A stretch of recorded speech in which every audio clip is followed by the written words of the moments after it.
What's up mga kamoto? Welcome to my channel. So bali ngayong araw magpapalit tayo ng engine oil at gear oil ng Honda Click natin.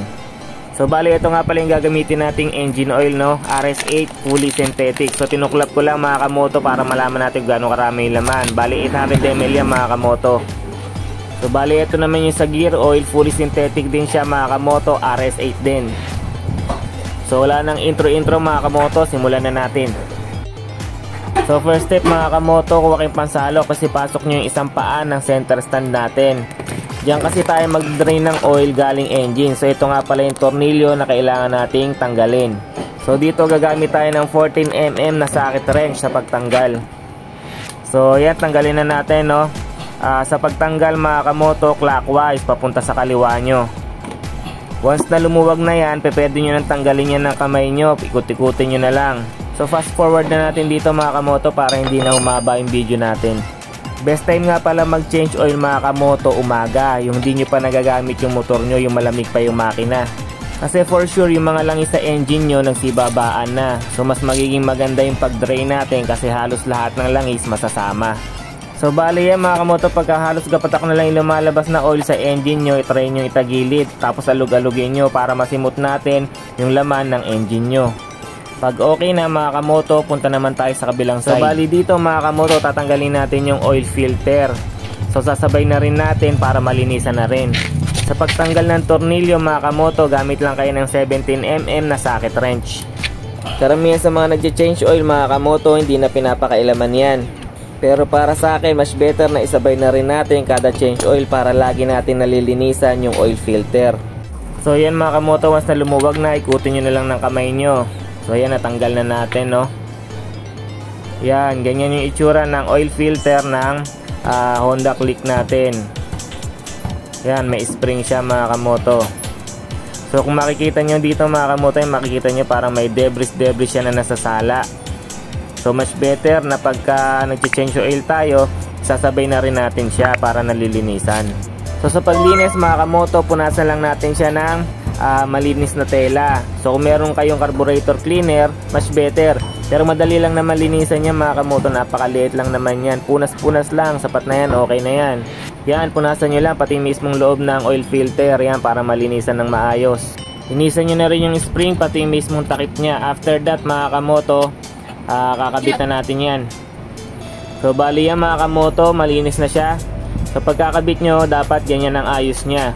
So bago natin ikabit o ibalik mga kamoto, punasan lang muna natin yung mismo pinapasukan ng oil filter para matanggal lang natin yung mga excess na oil. So once na malinis na, kabit na natin yung oil filter. So ipitan nyo muna ng kamay nyo hanggat kaya.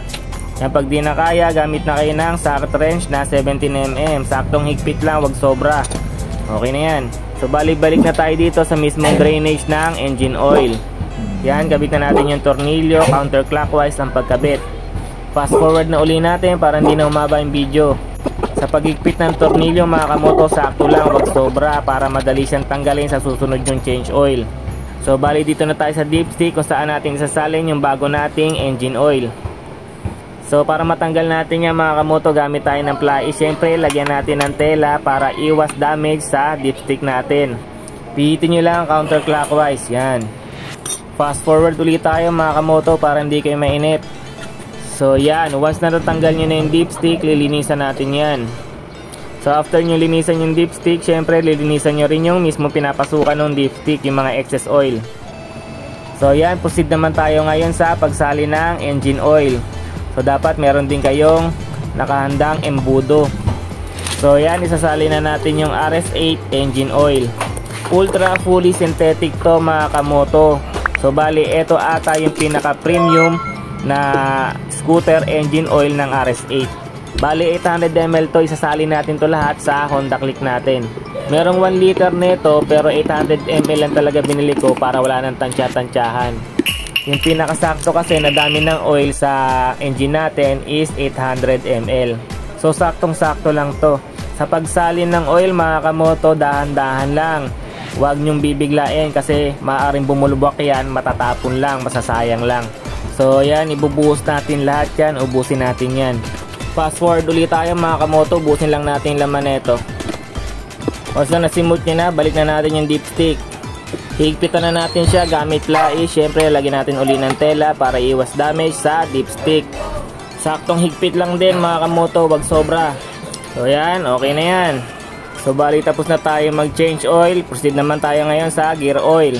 So bali dito naman mga kamoto, dalawang tornilyo lang kailangan natin tanggalin. So bali ang gagamitin natin dito is close range na 10mm. Luwagan lang muna natin itong bandang taas na tornilyo kung saan tayo magsasalin mamaya ng gear oil natin. Tapos tanggalin na natin itong tornilyo sa ilalim kung saan tayo magdadrain ng used gear oil natin. Medyo mahaba yung tornilyo niya, so fast forward ulit tayo. So yan, hayaan nyo lang tumulo. Yan, tapos tagilid nyo lang, alug-alugin nyo lang para lahat ng oil niya madrain. Yan, tsagain nyo lang alug-alugin tsaka itagilid. Pagka satisfy na kayo, kabit na natin uli yung tornilyo. Yan, uli mga kamoto, sa pag-higpit ng tornilyo, wag masyadong maikpit, dapat sakto lang. So yan, magsasalin na tayo ng gear oil. Gupitin lang natin yan, yung bandang dulo. Yan, tapos isuksok na natin dun sa refillan. Pipitin nyo lang yan mga kamoto, pipindot-pindutin nyo lang yan hanggang sa maubos yung laman. 120 ml nga pala yan, saktong-sakto lang yan sa Honda Click natin. Fast forward uli. Yan, sinimot ko talaga siya para masulit natin. After nyan, kabit na natin yung bolts. Yan, after neto, all set na tayo. So syempre, turn on engine tayo. Hayaan natin siya mag-idle mga kamoto, 3 to 5 minutes. After nun, pwede nyo nang i-arangkada yan. So shoutout nga pala sa first owner ng Honda Click natin, no? Kay Carissa May Bacani at kay Wendy Pabilona. So bali yun lang mga kamoto. Kung may natutunan man kayo, nagustuhan nyo itong video na to, pakihit na lang ng like, share, and subscribe button. Damay nyo na rin yung notification button para lagi kayong updated sa mga bago kong uploads. Yun lang, salamat, bye bye.